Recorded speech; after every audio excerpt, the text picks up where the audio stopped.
Okay, can you guys see the slide? Yes, ma'am. Okay, yeah.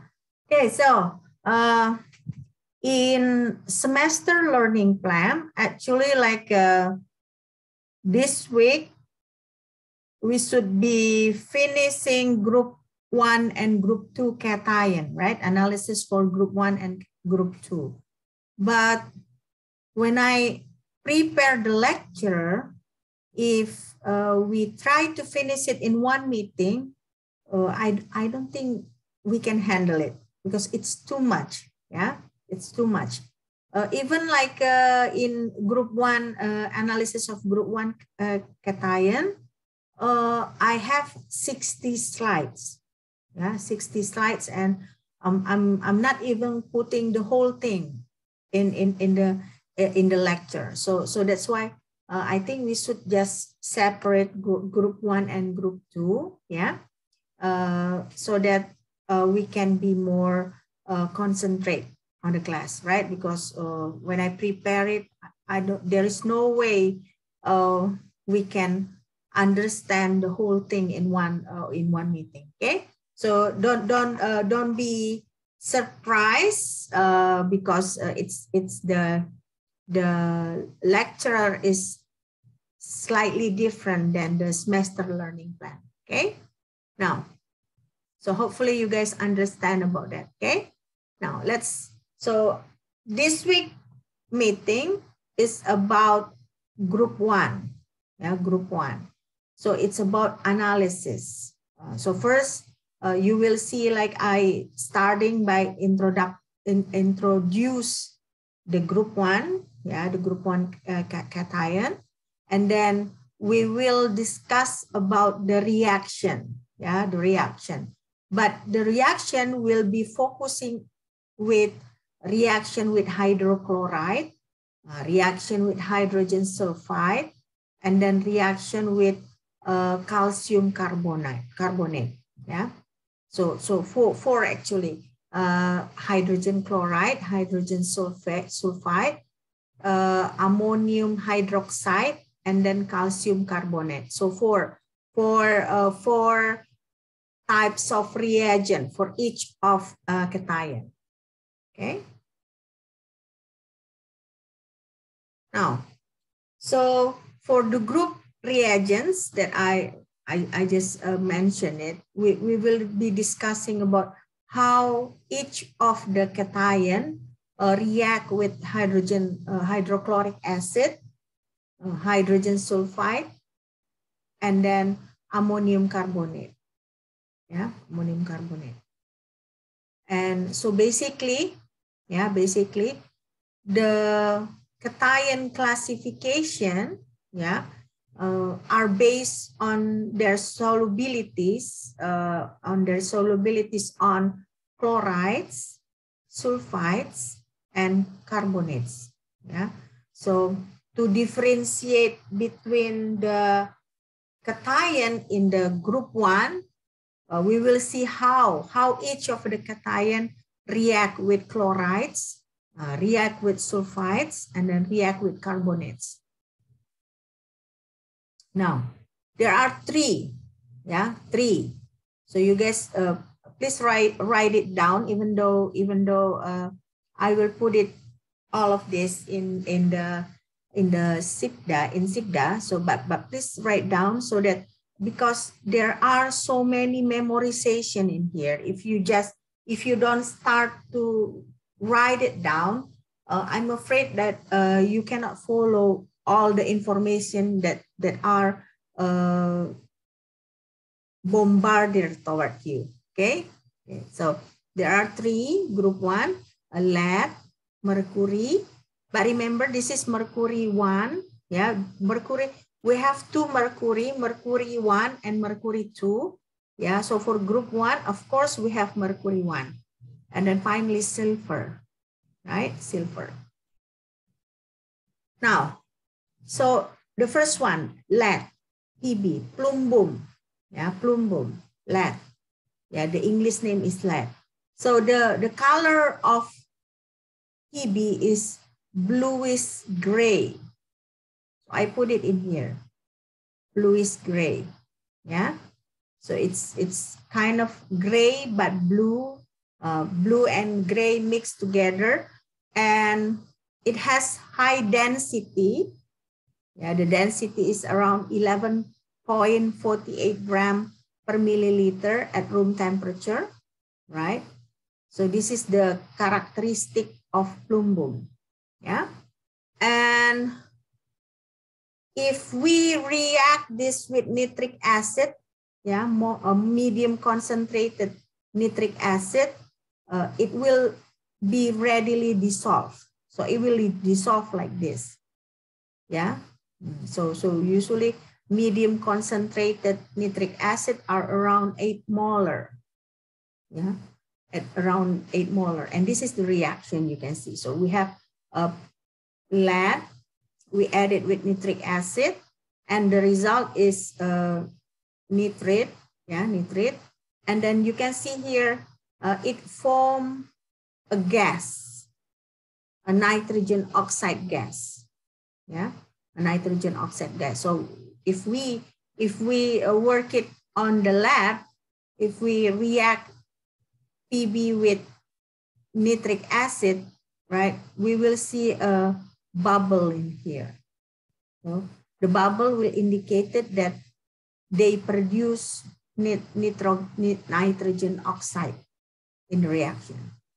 Okay, so this is the first reaction. Yeah, so lead, we mix it with nitric acid, right? And then it will produce nitrogen oxide gas. Yeah, so you can see the arrow going up here indicated that this is gas. Yeah, this is gas. Okay, so this is still quite simple. So this class is actually not difficult, but a lot of information, So you guys need to, you cannot depend only on my slide. Okay, try also to find other textbook. Maybe Professor Manihar has textbook on this course. Try to find it, because I don't think we can cover the whole things in the class. Okay. Now, so remember, in this reaction, it produced nitrogen oxide, right? Nitrogen oxide. Now, the nitrogen oxide is a colorless gas, yeah, colorless gas. And when it produced, it will mix with air. And when it mixes with air, the air will oxidize this, yeah, oxidize this, and it will produce nitrogen dioxide. Okay, so if nitrogen oxide is colorless, no color, colorless, nitrogen dioxide, it has red color. So it will produce red color gas.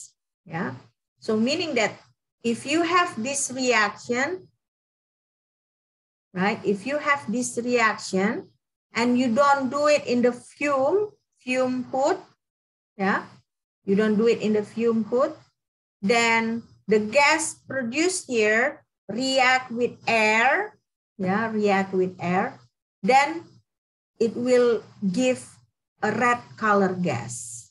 Yeah. Now the red color gas, this is dangerous, right? Nitrogen dioxide, this is not a good gas for our health.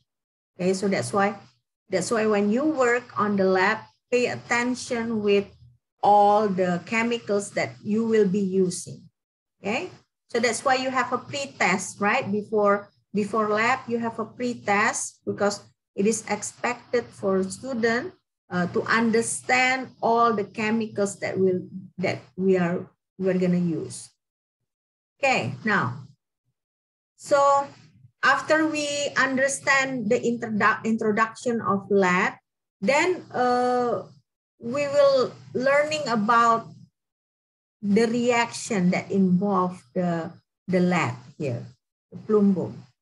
So for example, if we have lead nitrate, yeah, around 0.25 molar, or lead acetate. So either you can use lead nitrate or lead acetate, right? And you mix it with a dilute hydrochloric acid. Dilute means it's not concentrated. So dilute hydrochloric acid means you use low concentration of hydrochloric acid. Yeah, low concentration. So when you did this, yeah, you mix these two, the first and the second here, you will get a white precipitate. Yeah, a white precipitate. But remember, the white precipitate, not too dilute solution in a cold and not a white precipitate in a cold and not too dilute solution. So you can see you have this, yeah, from here, and you add with this from here, you will get plumbum chloride, plumbum dichloride. And this is a precipitation. You can see it's going down. If the arrow is going down, it means the chemicals that we wrote down in here will be acting as a precipitation. Yeah, if it's going up, it will be producing gas. Okay. Any question until here?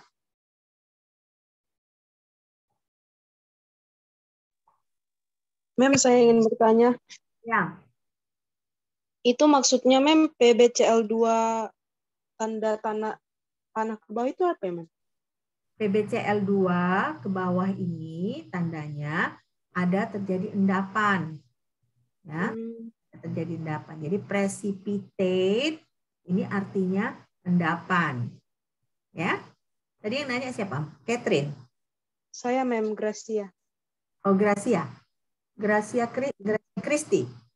Iya, Mem. Oke, ya. Jadi saya ulangin ya. Mungkin kalian tadi karena saya bahasa Inggris, kalian mungkin agak tidak jelas gitu ya. Nah, jadi kalau yang ini berarti apa, Gracia? Kalau yang di cursor saya ini artinya apa? Menguap ya, Mem? Bukan menguap. Jadi kalau yang ini artinya dihasilkan gas. Oh. Dihasilkan gas. Nah, tadi saya udah jelaskan sebenarnya, cuma saya jelaskannya dalam bahasa Inggris. Jadi ini yang kayak gini-gini nih, yang dia panah ke atas, panah ke atas, panah ke atas, ini mengindikasikan ini reaksi dalam bentuk gas. Ya, ini berarti NO-nya ini dalam gas, NO-nya dalam bentuk gas, NO2-nya dalam bentuk gas. Ya. Oke. Mem, itu berarti kan ada dalam kurung red. Itu berarti gasnya dihasilkan dalam warna merah gitu ya, Mem? Warna merah. Kan tadi saya udah bilang kan, nitrogen oksida nitrogen ini, gas dari nitrogen, gas NO ini, dia itu colorless, tidak ada warna ya, colorless. Itu yang bahaya sebenarnya. Nah, jadi misalnya gini, kalian misalnya melakukan eksperimen yang ini. Kan ini ada kaitannya dengan eksperimen yang ini kan. Nah, kalian melakukan eksperimen yang ini. Kalian reaksikanlah Pb dengan asam nitrat yang konsentrasinya agak tinggi. Nah, 8 molar. Jadi dia bukan konsentrasi rendah, tapi juga bukan konsentrasi yang terlalu tinggi. Makanya di sini disebut medium concentrated kan. Nah, sekitar 8 molar. Kalian reaksikan. Nah, pada reaksi ini dihasilkanlah gas NO. Nah, NO ini dia tidak berwarna, colorless ya, colorless. Nah, begitu misalnya kalian lakukan reaksi itu, misalnya ketika kalian lakukan reaksi itu, kalian tidak lakukan di hood, di lemari asam itu, kalian nggak lakukan di situ. Tapi misalnya kalian lakukan aja di meja kerja kalian. Nah, otomatis yang ini nih ketika kelepas ke udara, dia langsung bereaksi dengan oksigen. Nah, bereaksi dengan oksigen, dihasilkanlah gas NO2. Nah, gas NO2 ini warnanya merah. Jadi makanya selalu kan diingatkan ke kalian ketika kalian misalnya kerja di lab, usahakan kalau kalian bekerja dengan asam yang pekat, kerjalah di lemari asam. Sudah ditunjukkan nggak oleh asisten di mana lemari asam? Belum, Mem. Belum, Mem. Belum, Mem. Belum, Mem. Nah, jadi harus kerja di fume hood itu ya, di lemari asam. Kenapa? Karena supaya jangan berbahaya, karena seperti ini kan berbahaya. Tiba-tiba dari gas NO yang kita produksi itu dia gampang teroksidasi, dia langsung teroksidasi menjadi gas NO2 ya. Nah, jadi ini tanda ke atas berarti dia gas ya. Nampaknya kalian kalau saya bahasa Inggris kalian nggak jelas ya, berarti saya bahasa Indonesia aja lah ya. Oke, nah selanjutnya saya ulangi lagi lah ya, karena tadi saya tadi sok-sokan bahasa Inggris pula ya, kalian nggak jelas jadinya. Nah, jadi yang ini selanjutnya kan tadi kita belajar bagaimana properti ya, karakteristik dari lead, karakteristik dari plumbum ya, plumbum. Nah, selanjutnya kita belajar bagaimana reaksinya. Nah, reaksinya misalnya contohnya kita gunakanlah lead nitrate atau lead acetate. Pokoknya ada si lead ini. Nah, kita cari senyawa yang ada leadnya. Nah, kita reaksikan dengan asam klorida, hidrochloric acid. Ya, hidrochloric acid. Nah, tapi kita nggak perlu menggunakan yang concentrated. Kita hanya gunakan yang encer aja, dilute. Nah, dilute, yang encer. Nah, atau disebut di sini soluble chloride. Nah, kita mau ngambil Cl negatifnya ini. Nah, ketika kita reaksikan si ini atau ini dengan si hidrochloric acid, kita dapat PbCl2. Ya, PbCl2. Nah, ini tadi kan kalian bingung, ini tanda ke bawah ini apa artinya? Artinya berarti ketika kalian reaksikan ini dengan ini, kalian akan dapat endapan. Nah, dalam hal ini endapannya berwarna putih, ya. Jadi white precipitate, ya. White precipitate. Nah, ini dia bisa bisa dalam kondisi tidak dipanaskan, ya. Jadi kita nggak perlu panaskan untuk dapatkan ini, dan tidak perlu juga kita gunakan yang terlalu tinggi konsentrasi dari asamnya. Nah, ini kita dapat. Tapi kalian harus hati-hati, ini ada tanda apa ini artinya? Kalau panah ke kanan ke kiri ini apa artinya? Kenapa? Reaksi bolak-balik ya, Mem. Berarti walaupun udah didapat yang white precipitate ini, ada kemungkinannya balik lagi ke sini dia. Jadi dia nggak stabil, bukan dia langsung gitu PbCl2-nya itu di situ. Berarti ada kalau mungkin dipengaruhi oleh satu kondisi dia bisa balik lagi ke sini. Ya. Nah. Jadi bagaimana si PbCl2 ini karakteristiknya? Nah, ternyata si PbCl2 itu dia hanya larut kalau dia di air yang panas. Nah, jadi makanya di sini kelarutannya, solubility-nya itu 33,4 gram per liter pada suhu 100 derajat Celcius. Ya, pada suhu 100 derajat Celcius.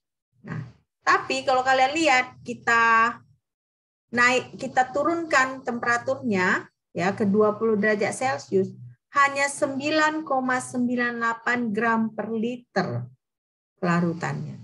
Nah, jadi makanya dia mungkin kelihatannya larut ya, larut, tetapi waktu panas dia larut mungkin, tetapi sesudah dingin dia itu nanti muncul lagi si PbCl2. Nah, kali ini setelah muncul kalau kita panaskan, terus kita dinginkan, dia munculnya seperti bentuk kristal. Ya, kristal. Jadi pernah nggak kalian misalnya kan ada suatu larutan gitu kalian biarkan dingin, dia ada kayak bentuk jarum gitu, tapi dia kristal gitu ya, kayak es gitu ya. Nah, jadi si PbCl2 ini berarti dia hanya kelarutannya itu bagus, ya, solubility-nya itu hanya bagus kalau suhunya 100 derajat Celcius. Nah, ketika suhunya 20 derajat Celcius, nah dia berarti mengendap lagi. Ya. Nah, mengendap lagi. Nah, jadi ini yang harus kalian tahu bahwa cara kita mengidentifikasikan lab itu bisa kita pakaikan dengan hidroklorik acid. Berarti ketika kita pakaikan hidroklorik acid, kita dapat white precipitate. Nah, tapi ketika kita panaskan, nah dia itu jadi larut lagi si PbCl2-nya. Tapi ketika dingin lagi si larutannya itu muncullah lagi PbCl2-nya. Jadi makanya kelarutan dari PbCl2 ini tergantung apa? Suhu, Mem. Suhu, Mem. Ya, tergantung suhu. Jadi berarti kelarutan dari PbCl2 bergantung pada suhu. Nah ini, tapi ingat ini tadi dia dilarutkan pada bagaimana hidroklorik acidnya? Bagaimana tadi hidroklorik acidnya? Dalam keadaan endapan ya. Dilute hydrochloric acid. Apa artinya dilute? Apa artinya dilute?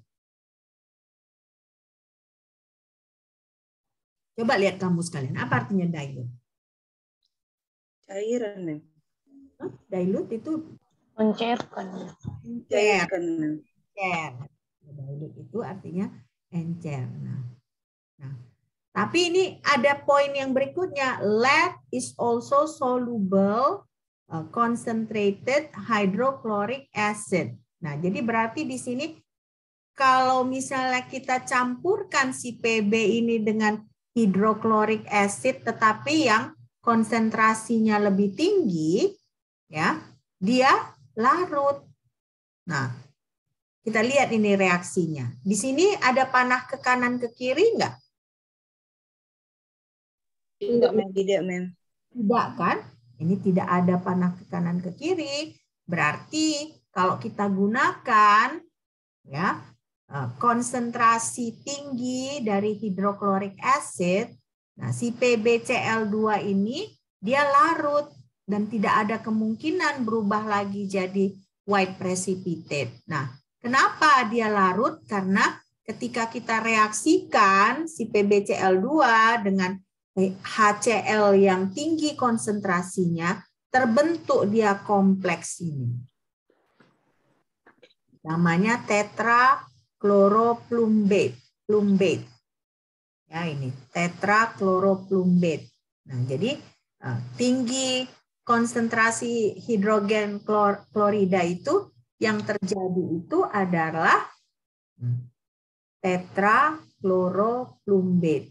Nah, jadi makanya reaksi ini pun kita perhatikan ada maknanya semua kan. Nah, kita bandingkan dengan yang ini. Dia ke kanan ke kiri, ya kan? Ke kanan ke kiri karena ternyata dia tidak selamanya dia bisa precipitate. Kita ganti kondisinya, kita naikkan temperaturnya, dia jadi larutan, ya. Tapi begitu turun lagi temperaturnya, dia jadi endapan lagi, dia jadi precipitate. Nah, tapi kalau kita pakai yang tinggi konsentrasinya, ya kan? Yang terbentuklah tetrakloroplumbat. Nah, tetrakloroplumbat inilah yang menyebabkan nanti larutan ini tidak bolak-balik seperti PbCl2, tetapi dia jadi larutan. Ya. Sampai sini ada pertanyaan? Mem, saya mau bertanya, Mem. Siapa yang mau bertanya ini? Febi ya? Cecil, Mem. Cecil tunggu. Oh Iya, ya. Mem. Cecilia mau bertanya apa, Cecilia? Tadi kan Mem, kita mau dapat PbCl2 itu kan Mem mereaksikan Pb sama 2Cl Mem. Dengan Tapi kan Mem, sifatnya si PbCl2 ini Mem, dia bisa bolak-balik gitu kan Mem, bisa kembali lagi ke reaksi yang sebelumnya itu Mem, Pb2 positif itu kan Mem. iya ini kan. Terus kalau dia mau tetap mau larut gitu maksudnya Mem, dia harus dipanaskan kan Mem. Ya, kalau dipanaskan dia jadi nggak ada ininya. Kalau dia dipanaskan, dia nggak ada lagi endapannya. Terus Mem, PbCl2 waktu dia reaksikan sama 2Cl-, dia jadi tetap Mem, nggak bolak-balik lagi. Itu direaksikan suhunya panas Mem atau dia didinginkan lagi, endapan lagi Mem? Nggak ada suhu di sini. Jadi dia berarti begitu dapat hasilnya langsung direaksikan lagi gitu Mem? ya. Ya. Oke. Baik Mem, terima kasih Mem. Ini cuma membuktikan apa? Cuma membuktikan bahwa si plumbum ini kalau kita pakai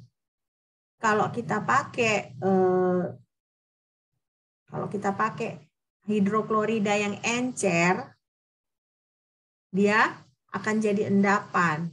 Tetapi kalau kita pakai hidroklorida yang tinggi konsentrasinya, nah dia larut. Ya, dia larut. Kenapa dia larut?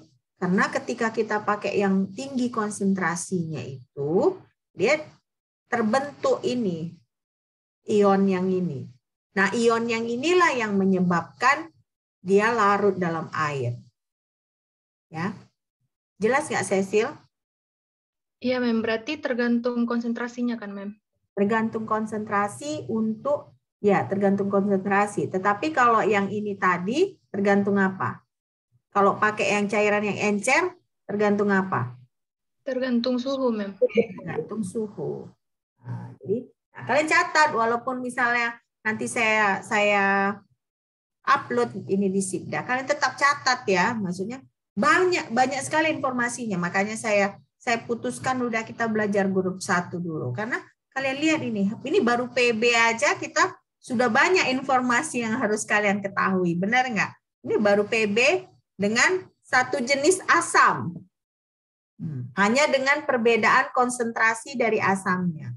Ya, jadi kalian sambil kalian catat, sambil kalian dengarkan, sambil catat, walaupun nanti saya bakal upload bahan ini. Oke? Nah, sekarang tadi PB dengan hidrogen klorida. Nah, sekarang bagaimana kalau PB dengan hidrogen sulfida? Hidrogen sulfide, ya. Nah, ini hidrogen sulfidanya bisa dalam kondisi netral, ya, atau dia memakai asam yang encer juga. Berarti asamnya nggak perlu terlalu asam gitu ya.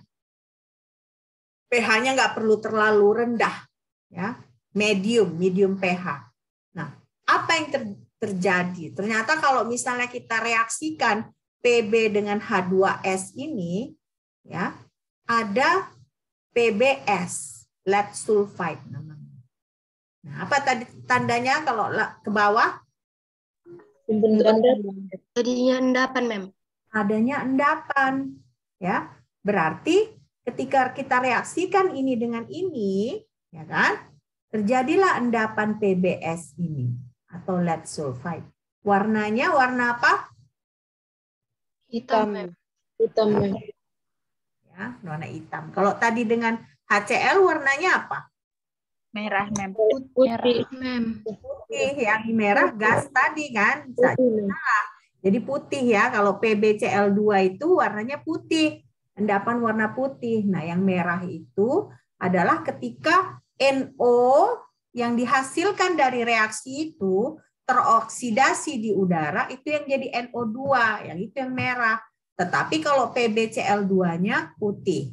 Nah, kalau PBS ini dia hitam. Ya, hitam. Nah, tapi ternyata ada catatannya lagi di sini. Catatannya apa? Precipitate is incomplete if strong mineral acid are present more than 2 molar concentration.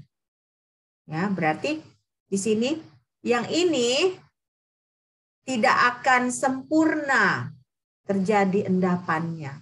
Kalau misalnya ternyata dalam larutannya itu ada mineral acid yang misalnya konsentrasinya lebih besar dari 2. Ya.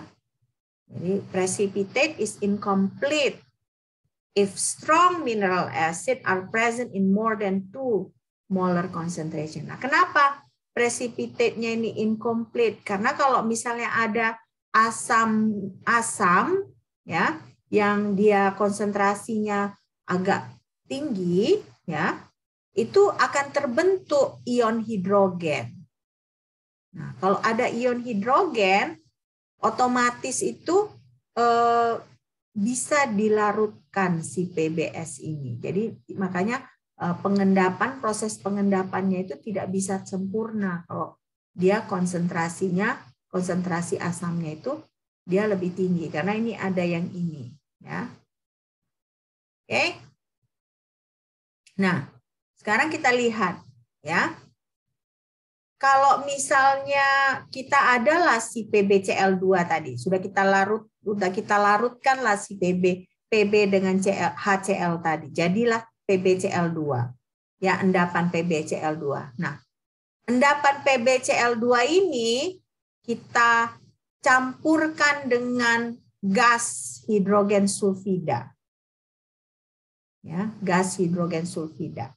Nah, karena itu berarti si PbCl2 ini berubah jadi PbS. Ya, PbS. Tadi PbS itu warnanya apa? Hitam, Mem. Hitam, Mem. Hitam, ya, hitam. Nah, ini nama reaksinya ini adalah precipitate exchange reaction. Ya, precipitate exchange reaction. Berarti exchange itu ada pertukaran ya. Nah, ini kan ada pertukaran si Pb dengan Cl, H2 dengan S, akhirnya kan S masuk ke sini. Nah, sebenarnya pada dasarnya si Cl itu kan bergabung dengan H, tetapi tidak dibuat di sini, cuma dibuat aja bahwa ada 2H plusnya di sini ya. Nah, jadi ini juga bisa terjadi ya. Jadi kalau yang ini tadi kan dia PB-nya langsung, PB-nya ya, Pak. PB-nya kita gabung dengan H2S. Nah, ternyata kalau misalnya sudah kita campur si PB dengan HCl, kita masukkan lagi gas H2S, ini yang terjadi ya. Jadi maksudnya endapan yang berwarna hitam yang merupakan PBS ya atau lead sulfide. Oke, ini sampai sini jelas kan?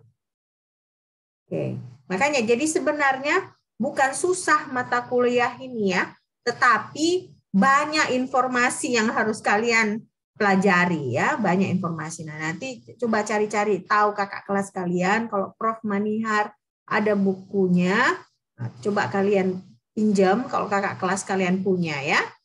Nah, ini buku Vogel ya, Mem? Ini Vogel, kenapa Vogel? Iya, ini Vogel. Ada Vogel kalian? Ada, Mem, dalam versi bahasa Inggrisnya. Ada kan? Nah, ya Vogel ini dari Vogel ini. Oke? Nah, jadi ini if the test is carried out in the presence of larger amount of chloride, ya, atau potassium chloride. Contohnya potassium chloride yang saturated ya, saturated, terbentuklah sulfochloride. Ya, sulfochloride ketika digabungkan dengan hidrogen sulfide gas. Nah, ini kalau kalian lihat ya. Nah, misalnya kita ada 2 Pb2+, kita tambahkan H2S di sini kan.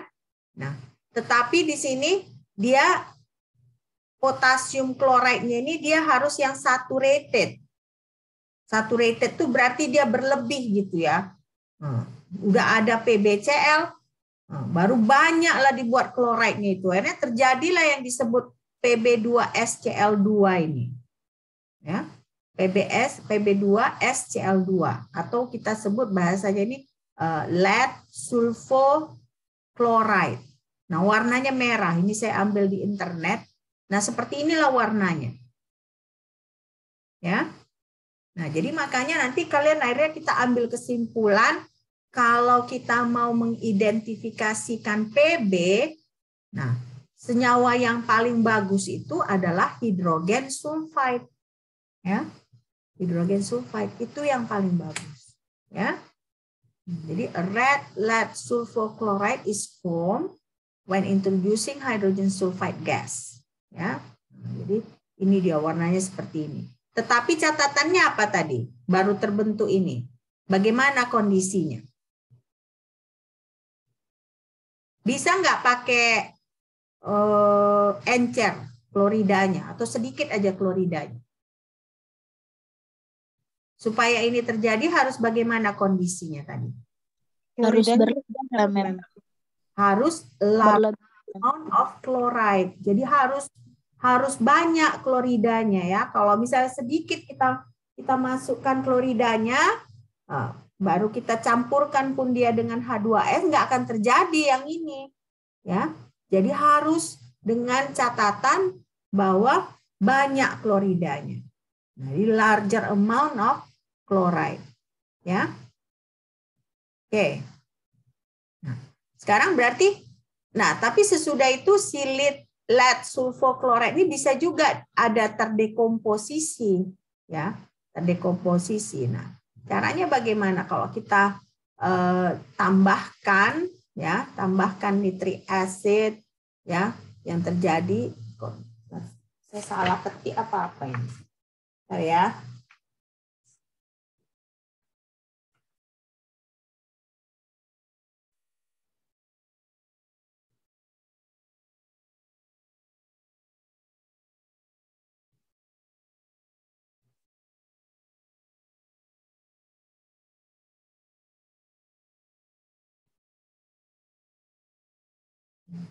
Oke, ini nanti ini udah benar, cuman selanjutnya nanti kan kita tambahkan ya lead sulfide-nya itu bisa dia precipitate seperti ini. Nah, dia bisa terdekomposisi.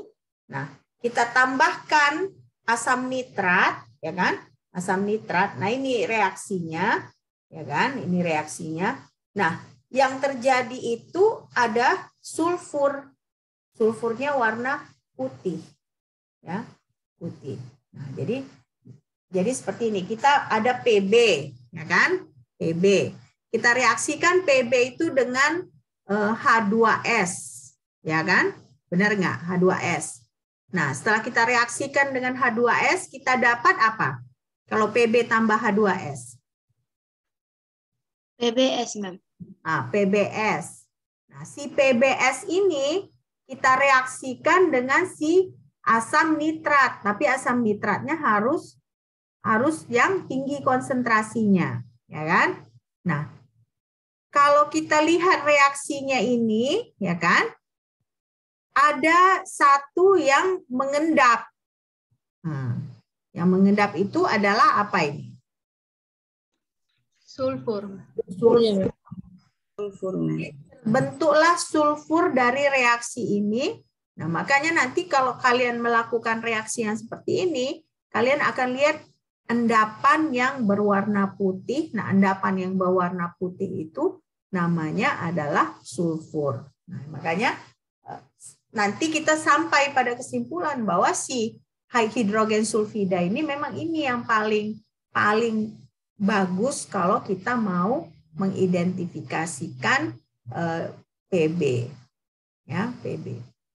Oke, sampai di sini ada pertanyaan? Nggak ada? Oke, udah jelas kan? Nah, makanya saya bikin gambar-gambar seperti ini, ya kan? Biar kalian ada gambaran seperti apa, gitu ya. Oke, nah, sekarang kita lihat formation of lead sulfate. Nah, bagaimana kalau misalnya kita ada lagi PBS, ya, kita reaksikan dengan H2O2, ya, hidrogen peroksida. Nah, tapi ingat kita harus panaskan. Ya, kita campurkan si PBS dengan hidrogen peroksida, baru dipanaskan. Nah, yang hitam tadi berubah jadi putih seperti ini. Ya, the black precipitate turns into white. Ya. Nah, apa penyebabnya? Makanya si yang hitam itu berubah jadi putih. Ya, penyebabnya adalah adanya terbentuknya lead sulfate. Ya, lead sulfate. Nah, ini dia lead sulfate itu. Seperti ini struktur molekulnya. Ya. Ada yang bisa ngulangin lagi nggak? Biar mantap kita. Jadi seperti apa ini kondisinya? Coba ada yang bisa mengulangi informasi yang saya sudah sebutkan tadi. Coba. Dimulai dari mana ya, Mem? Dari sini aja, slide yang ini coba. Di sini kita memasuk. Bentar, Mem. Di sini kita masukkan lead sulfate-nya itu dalam dia yang harus dipanaskan dengan hidrogen peroksida, tapi dengan komposisi 3% ya, Mem. Jadi nanti endapan hitam yang terjadi di PBS tadi dia berubah menjadi putih karena karena terbentuknya lead sulfate yang ini, Mem. Ya, karena terbentuknya lead sulfate. Ini makanya banyak reaksi yang kalian lihat hari ini ya. Jadi banyak reaksi yang harus kalian tulis ya. Oke. Nah, berarti ini kan lead sulfide converted into lead sulfate. Nah, ini dia reaksinya. PBS yang tadinya dalam bentuk hitam ya, endapan hitam, kita tambahkan dengan H2O2. Nah, terbentuklah PbSO4 yang juga merupakan endapan, tapi bedanya PBS itu warnanya hitam, nah, PbSO4 itu warnanya putih. Ya. Jadi PBS ini warnanya hitam, PbSO4 ini warnanya putih. Nah, jadi kita bisa lihat perbedaannya gitu ya, perbedaan warna. Nah, tapi ingat, ini reaksi ini harus dilakukan dalam temperatur tinggi, ya, temperatur tinggi. Tetapi karena ini walaupun nanti misalnya temperaturnya sudah turun, dia tidak akan berubah balik ke sini. Reaksinya ini satu arah. Ya kan? Nah, jadi makanya kita sebagai mahasiswa kimia, ya kalian sebagai mahasiswa kimia harus mulai tahu gitu ya, melihat reaksi. Oh, ini berarti reaksinya tidak ada kemungkinan balik ke produk, ke reaktan, karena dia hanya satu arah. Beda dengan yang tadi PbCl2 tadi kan. Nah, kalau dia yang PbCl2 yang apa namanya, yang konsentrasi rendah itu dia kanan kiri. Ya kan, kanan kiri arrow-nya ya. Ya. Jadi berarti kalau kanan kiri berarti kita ubah sedikit kondisinya dengan menaikkan temperatur, balik dia ke reaktan. Ya. Nah, berarti ini kesimpulannya ya, lead and hydrogen sulfide ya. Makanya si lead sulfide ini tidak larut dalam air. Ya, the great insolubility of lead sulfide in water. Jadi dia tidak larut di dalam air. Nah, karena itu makanya si hidrogen sulfida ini paling cocok dipakai untuk mendeteksi si lead ini. Ya, paling cocok. Nah, contohnya ini tadi. Dia kan misalnya kita bisa bedakan, kita bedakan dia apakah dengan klorida, ya kan? Apakah dengan sulfide. Kalau dengan klorida dia putih-putih gini. Tapi kalau dengan sulfide dia warna apa tadi? Hitam. Nah, kita tambahkan lagi H2O2, bisa lagi dia putih, ya kan? Nah, putih. Jadi kita bisa lihat perbedaannya. Nah, jadi karena seperti itu, makanya hidrogen sulfida ini yang paling cocok untuk kita pakai mendeteksi dari si PB. Bayangkan ini baru dua senyawa, udah berapa menit kita ini? Sudah hampir 30 menit ya kita bertemu. Nah, jadi makanya saya rasanya kalau misalnya terlalu banyak yang kekasih ke kalian, belum tentu kalian tahu. Nah, tapi makanya saya butuh kerjasama dari kalian. Nah, tadi kalian bilang kalian ada Vogel ya, semua ada Vogel. Semua punya buku Vogel. Hah? Belum semua. Belum semua. Belum semua, Men. Kalian dapat Vogel dari mana? Feby dapat Vogel dari mana? Feby dapat PDF-nya, Mem, dari kakak tingkat, Mem. Oh, dapat PDF-nya. Nanti bisa share ke kawan-kawan yang lain ya, Feby? Bisa, Mem, bisa, Mem. Share ke kawan-kawan yang lain ya. Nah, saya bahannya ini pun dari Vogel. Nah, tapi kalau kalian lihat, nah, saya punya bukunya. Nah, ini seperti ini dia. Nggak kelihatan. Saya pun ada PDF-nya kalau kalian perlu ya. Kalau kalian perlu saya ada PDF-nya.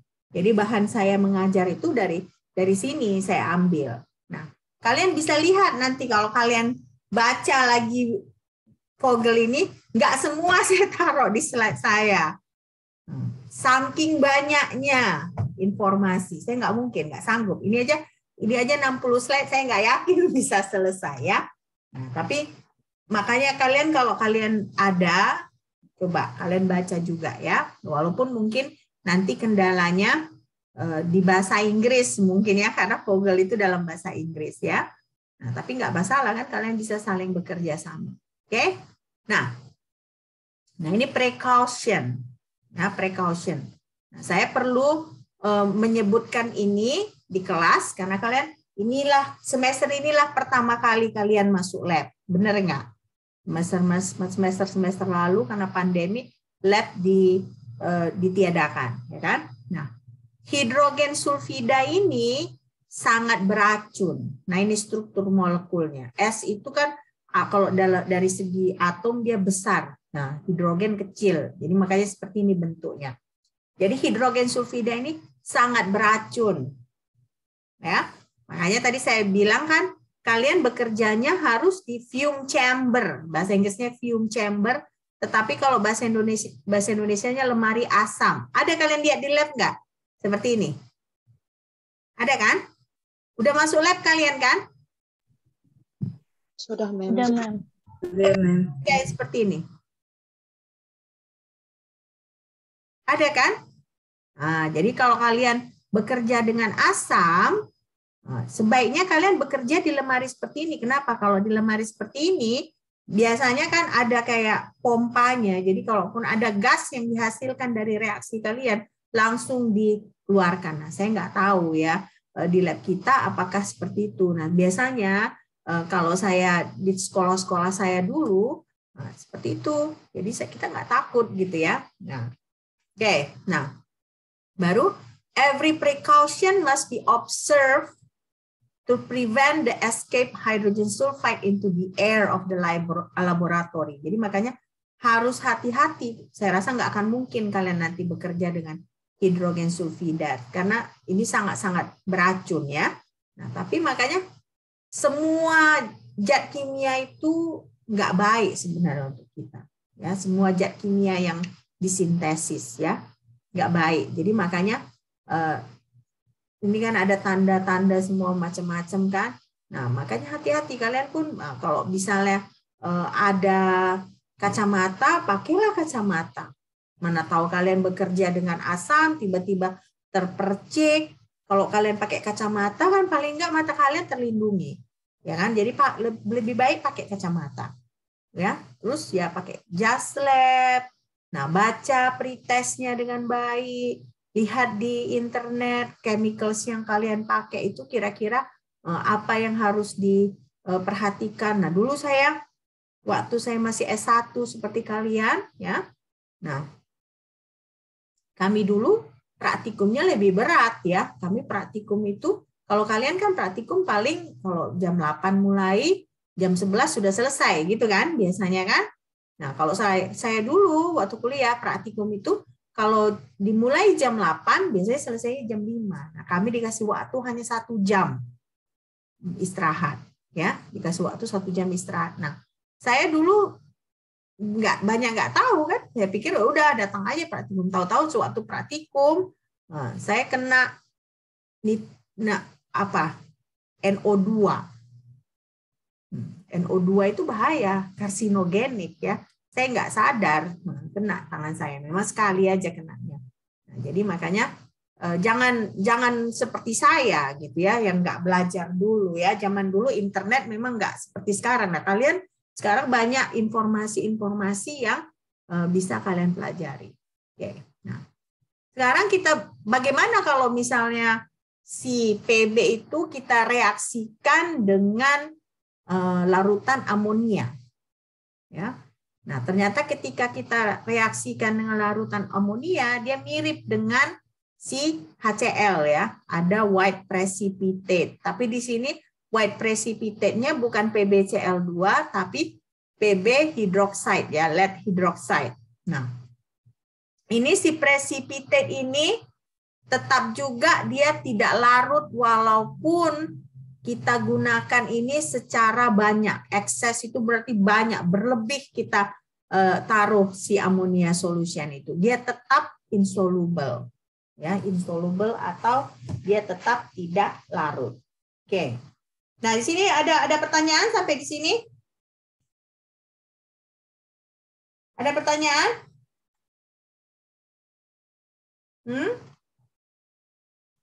Nggak ada?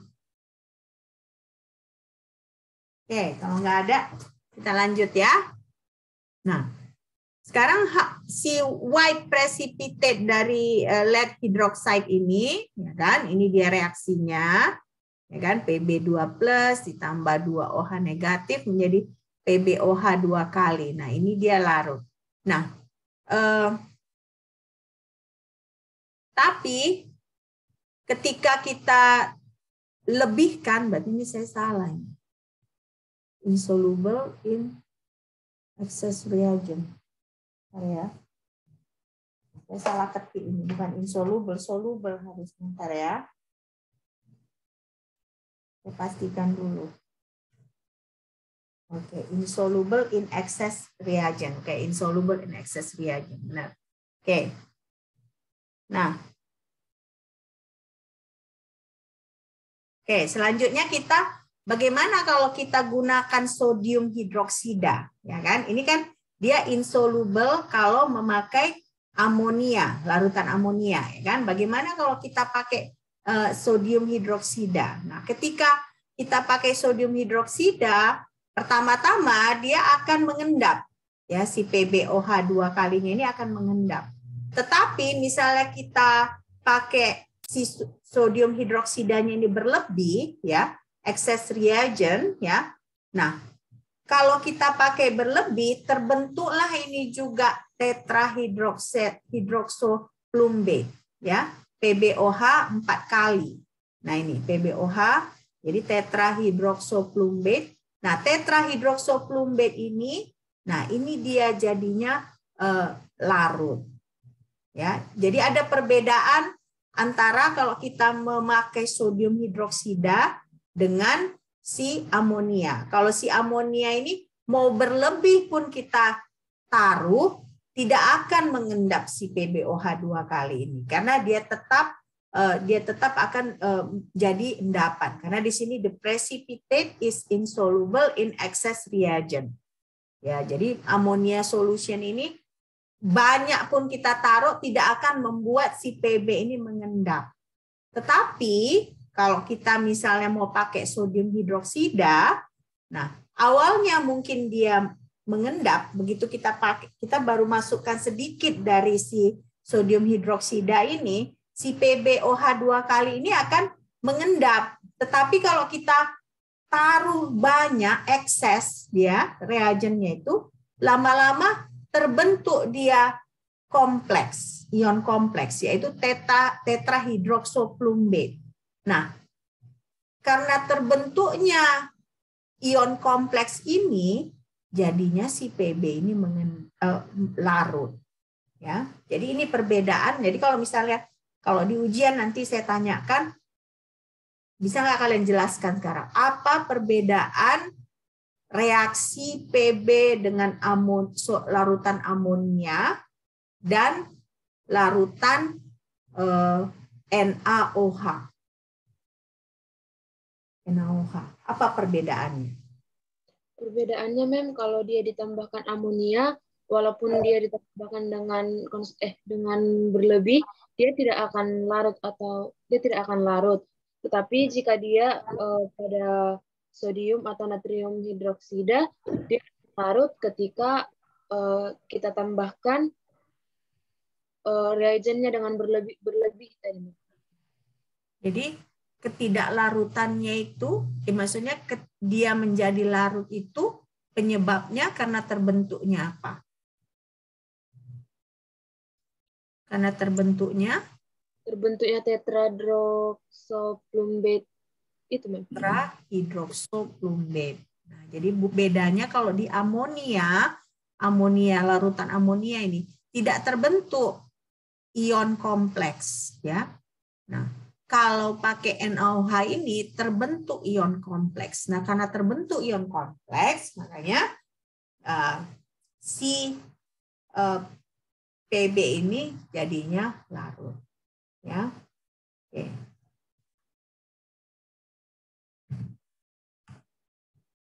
Oke, saya kasih waktu kalian mencerna catatan kalian dulu 2 menit, ya kan. Nanti kalau saya terus ngomong kalian juga bingung, jadi saya kasih waktu, coba kalian perhatikan dulu catatan kalian. Karena seperti saya bilang kan nggak susah, mata kuliahnya nggak susah, tapi bayangkan kalian nanti kalau misalnya kalian ujian tertutup harus menghafal ini semua. Nah, itu baru nanti masalah, ya kan. Jadi tapi makanya coba dimengerti, ya. Coba kalian sudah tahu mahir nggak menyetarakan reaksi seperti ini. Kalau kalian perhatikan kan nih reaksinya setara kan, ya.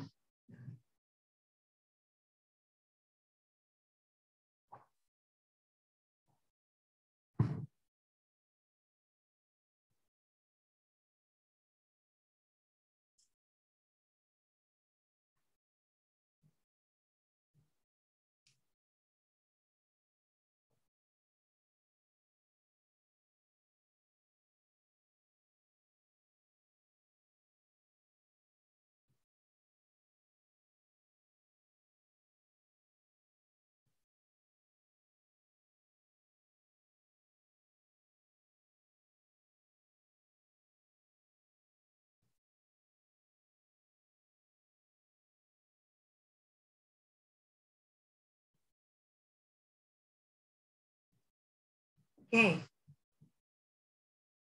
Nah, sekarang berarti lead hydroxide ini, ya, apa keunikan lead hydroxide?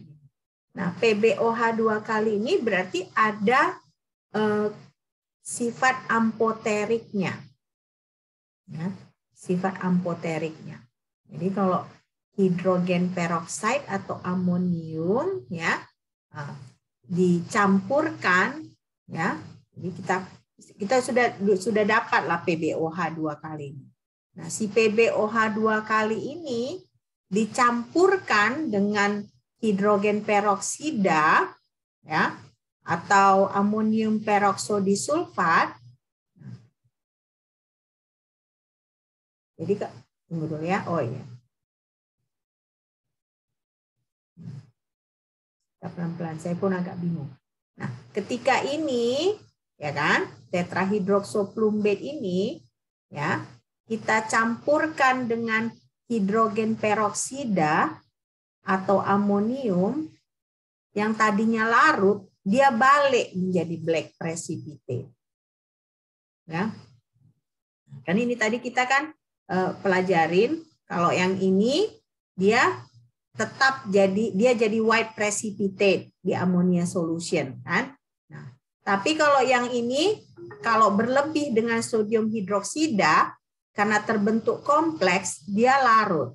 Nah, Tapi kalau si kompleks ini kita tambahkan lagi hidrogen peroksida atau amonium peroksidisulfat, terbentuklah dia black precipitate lagi.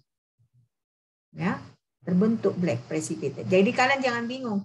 Maksudnya ini kan udah larut. Nah, kalau nggak dia papain, dia tetap larut ya. Nah, tapi kalau sesudah ada kita dapat ini, kita tambahkan lagi hidrogen peroksida atau amonium peroksodisulfat, nah dia terbentuk black precipitate, ya, endapan warna hitam. Nah, endapan warna hitam itu namanya PbO2. PbO2. Nah, berarti apa yang terjadi? Berarti kalau ditambahkan ini, ya, ada proses oksidasi. Jadi oxidizing bivalent led to tetravalent state. Nah, jadi tadinya PbS itu berapa bilangan oksidasinya? PbOH. PbOH ini berapa bilangan oksidasinya? PbOH 2 kali. 2 plus, ya kan? Benar nggak? 2 plus kan? Nah, ketika dicampurkan dengan ini, ya, dia menjadi tetravalent state. Ya, tetravalent state. Kalau lead dioxide kan Pb-nya jadi Pb4+. Nah, jadi itu bedanya. Jadi kalau kalian lihat di sini analisa ini, kita bermain dengan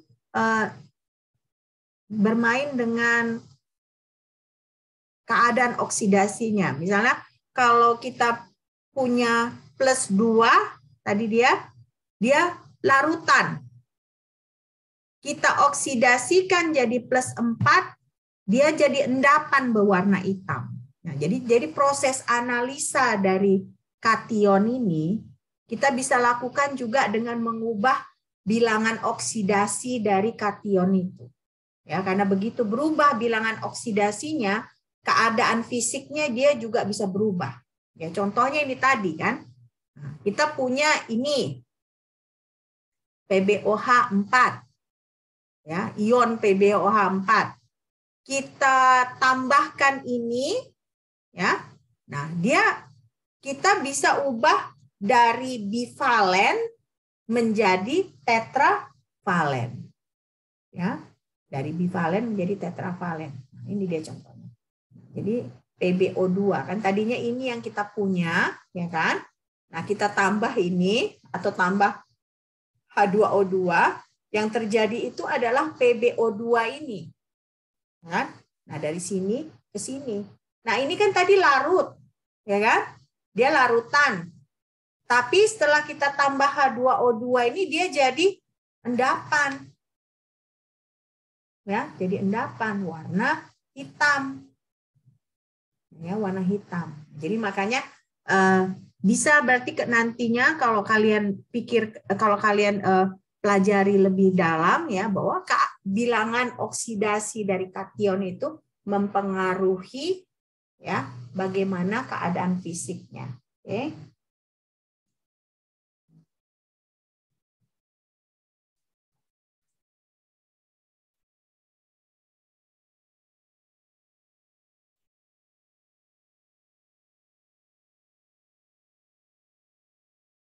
Oke, kita lanjut. Sekarang kita ke bagian akhir dari Pb. Nah, ini baru Pb. Kita belum bicara silver, belum bicara merkuri ya. Nah, baru Pb. Bayang kita ya, kayaknya nggak selesai pun ini. Tapi nggak apa-apa, kita coba. Oke, nah ini selanjutnya chemical, senyawa kimia ketiga ya. Selanjutnya yang kita pakai untuk menganalisa si Pb adalah sodium karbonat. Ya. Sodium karbonat. Nah, apa yang terjadi di sini? Jadi kalau misalnya kita campur si sodium karbonat dengan Pb ini, yang ada itu adalah gas. Ya, gas. Ya, gas. Jadi kalau kalian lihat di sini, ini gas yang terjadi. Jadi menganalisanya kalau misalnya kita cek gitu, kita mau tahu apakah memang benar nggak PB atau enggak senyawa yang kita mau analisa itu. Bisa kita pakai sodium karbonat, tetapi yang kita tes itu ketika kita reaksikan dengan sodium karbonat, apakah ada gas CO2 yang dilepaskan ya? Apakah ada gas CO2 yang dilepaskan? Nah, jadi itu yang bisa kita pelajari. Oke. Saya salah di sini ya. Kita dulu ya. Nanti kalian jadinya saya salah mempelajarinya. Sebentar saya perbaiki ya.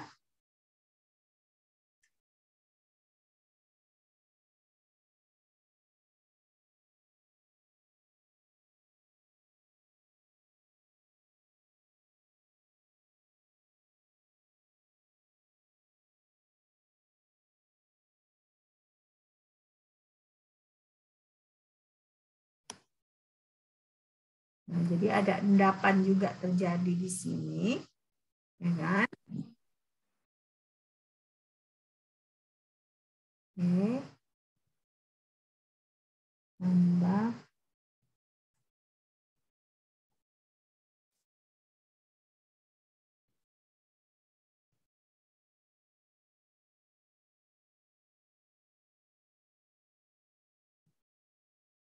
Jadi akan terbentuk padatan yang berwarna precipitate yang berwarna putih ya, akan terbentuk precipitate berwarna putih, dan juga kalian bisa cek apakah akan ada juga gas yang dilepaskan ya, gas yang dilepaskan. Oke. Nah, selanjutnya kalau kita larutkan yang ini ya kan, si PbOH ini dengan asam, pada bersalahan saya buat ini.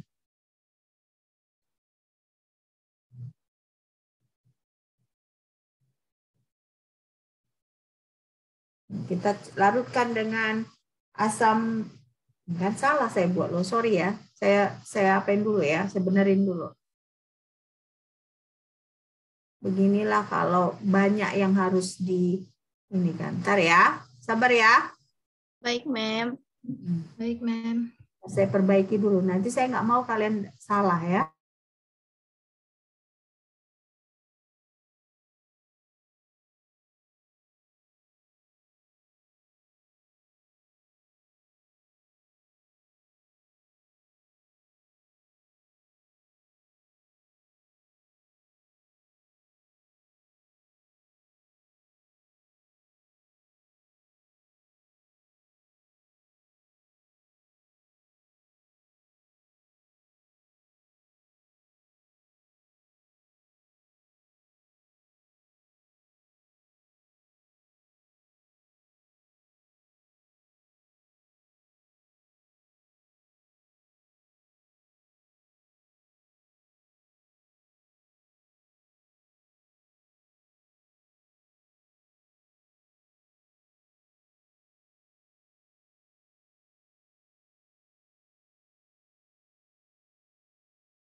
Oke, kita lanjutin. Saya minta maaf ya, saya tadi salah ketik ya, ada salah ketik.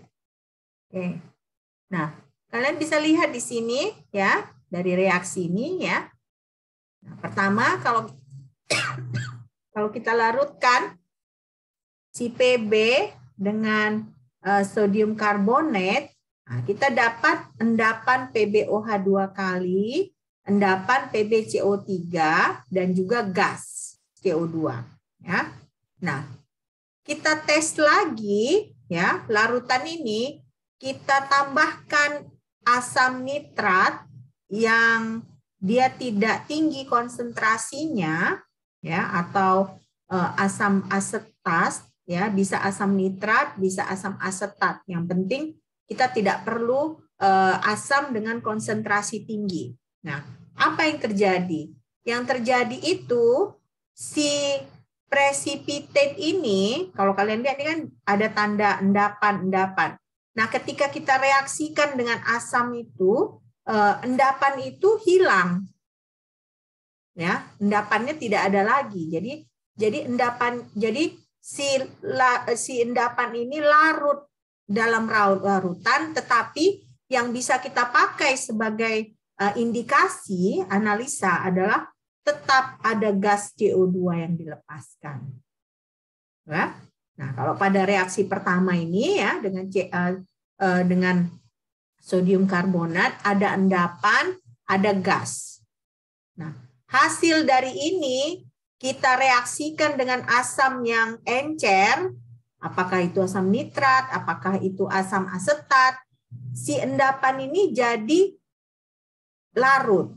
Nah, selain larut, ada gas yang dilepaskan, ya, ada gas yang dilepaskan. Jadi makanya ini juga bisa salah satu cara untuk menganalisa PB, untuk mengerti PB, ya, mengerti PB. Bahwa PB itu ya kalau direaksikan dengan asam, ya, nah dia bisa larut, tapi ada gas yang dilepaskan. Oke, ada gas yang dilepaskan. Oke, masih sabar kan? Hah? Sabar, Mem. Sabar ya. Ini bayangkan baru PB. Baru PB kita belajar ya. Jadi maksudnya saya butuh kerjasama dengan kalian ya.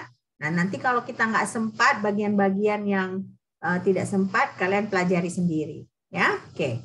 Nah, ada juga kita bisa tes pakai flame test. Nah, minggu lalu kita sudah belajar kan flame test kan. Nah, kalau kita dekatkan dengan api. Nah, ternyata kalau PB kita dekatkan dengan api bisa memang ada warna pale blue, biru muda gitu ya, biru muda. Tetapi flame test ini nggak bisa secara gamblang gitu diputuskan bahwa itu adalah PB, karena kalau pale blue ini copper ya, Cu juga warna biru kalau di flame test. Jadi makanya kalau data dengan flame test ini dia masih inkonklusif ya. Memang bisa setidaknya, oh iya berarti biru memang ada kemungkinan ini si PB, tetapi Cu kan juga biru kalau dipakai flame test. Jadi makanya harus kita gabungkan ya flame test dengan kalau kita memakai reagen. Nah, terutama kalau untuk PB khususnya yang paling tepat dipakai itu apa? Yang mana tadi? H2S, Mem. Hidrogen sulfide. H2S ya, hidrogen sulfide. Nah, jadi makanya dari HCl, kalau kita bandingkan HCl, H2S, NH4OH, NaOH, baru NaCO3. Nah, yang paling bagus itu adalah H2S. Oke. Nah, ini baru kita masuk kedua, merkuri. Ya, merkuri. Merkurinya ada dua sebenarnya. Kalau merkuri ini ada dua, merkuri di grup 1, ada lagi nanti merkuri di grup 2, ya. Nah, merkuri di grup 1 kita sebut merkuri 1. Nah, merkuri ini biasanya dia itu sebenarnya metal, ya, logam. Tetapi dia logamnya nggak keras, ya. Makanya bisa dijadikan bahan untuk termometer, ya. Nah, jadi makanya kita sebut dia liquid metal, ya, metal yang dia nggak keras gitu ya, liquid metal. Nah, densitasnya itu 13,534 gram per mililiter pada suhu 25 derajat Celcius. Ya. Nah, si merkuri ini nggak bisa direaksikan hanya dengan hidroklorik acid. Ya, dia nggak ada hasilnya. Berarti kita nggak bisa menganalisa si merkuri ini dengan HCl atau sulfuric acid. Nah, tapi dia bereaksi dengan asam nitrat. Ya. Jadi si merkuri ini it is unaffected when treated with hydrochloric acid. Ya, with hydrochloric acid. Nah, tapi but react readily with nitric acid. Ya. 5 menit lagi ya. Mungkin 2-3 slide lagi kita akhiri. Saya rasa memang saya memaklumi kalau kalian jenuh gitu ya. Kalau di kelas kan beda ya. Kita nggak komputer terus lihat. Oke ya. Nah, jadi kalau misalnya kita pakai sulfuric acid, ya, bukan sulfuric, ini saya salah, Bu. Ini misalnya yang pertama ini kita pakai nitric acid. Nah, tapi kalau kalian lihat di sini 8 molar. Ya, 8 molar. Nah, ini baru dia bisa dissolve juga. Ya. Dan tandanya itu dia ada NO, gas NO yang diproduksi. Ya. Nah, kalau mau pakai H2SO4, ya, kita harus memakai yang panas. Panas dan konsentrasi tinggi. Kalau nitric acid ini dingin pun dia bisa. Jadi tidak perlu kita memanaskan ketika melakukan reaksi. Tapi kalau kita pakai sulfuric acid, dia harus panas, berarti temperaturnya harus tinggi, dan dia harus yang concentrated. Ya, kalau nitric acid ini dia gas NO yang dilepaskan. Ya, kalau sulfuric acid ya pasti gas SO2, gas sulfat. Ya, oke. Nah, jadi ini bedanya. Kalau nitric acid dia dingin pun berarti kita tidak perlu memanaskan. Tapi kalau sulfuric acid harus panas, ya.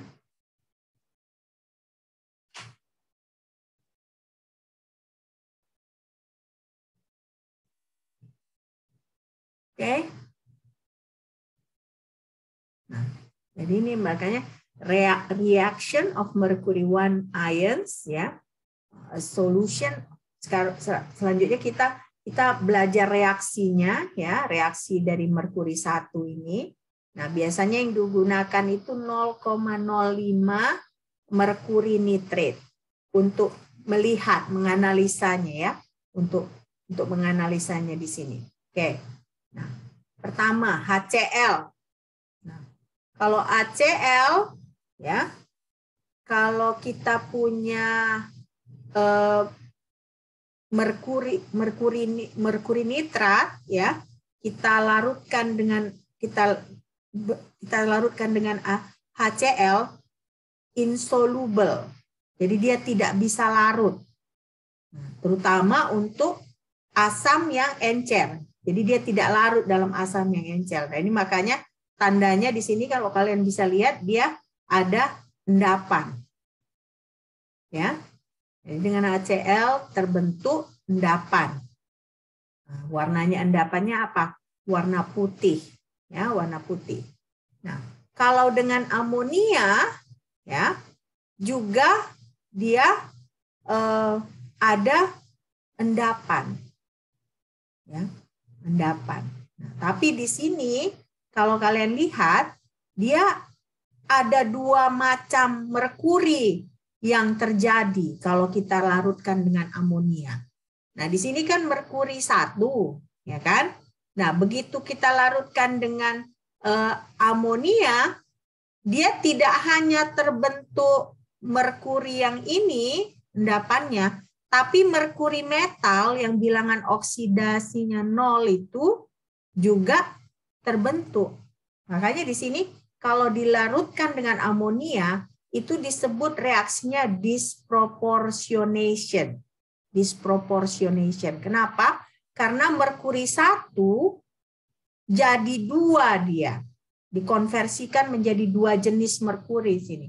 Merkuri 2, yang ini merkuri 2, dan juga merkuri metal. Nah, jadi makanya si reaksi merkuri dengan amonia ini unik ya. Nah, ketika kita reaksikan itu dia terbentuk merkuri, metal, dan merkuri 2. Nah, makanya ketika direaksikan dengan amonia terdapat endapan warna abu-abu ya, atau warna si metal ini di tabung reaksi kalau kita reaksikan amonia dengan si merkuri chloride ini. Ya. Oke. Nah, saya rasa kita sudahi ya perkuliahan kita. Kalau saya sambung pun terus, nah kalian bisa lihat di sini hanya sampai slide 28 ya, slide 28. Nah, saya rasa kita cukup efektif ya. Kita bahkan mulainya sebelum jam 9.40 tadi ya.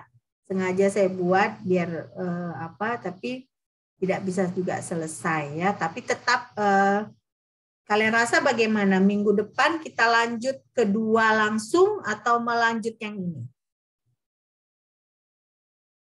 Bagaimana menurut kalian? Atau kalian belajar sendiri nanti yang sisa yang ini? Jadi kita lanjut aja ke grup 2 atau bagaimana? Saya bertanya ke kalian.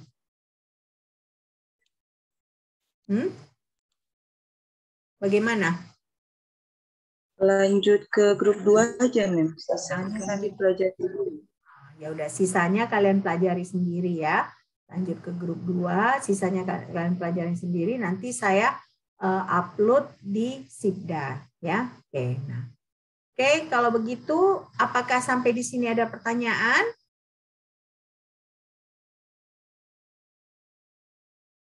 Nggak ada? Oke.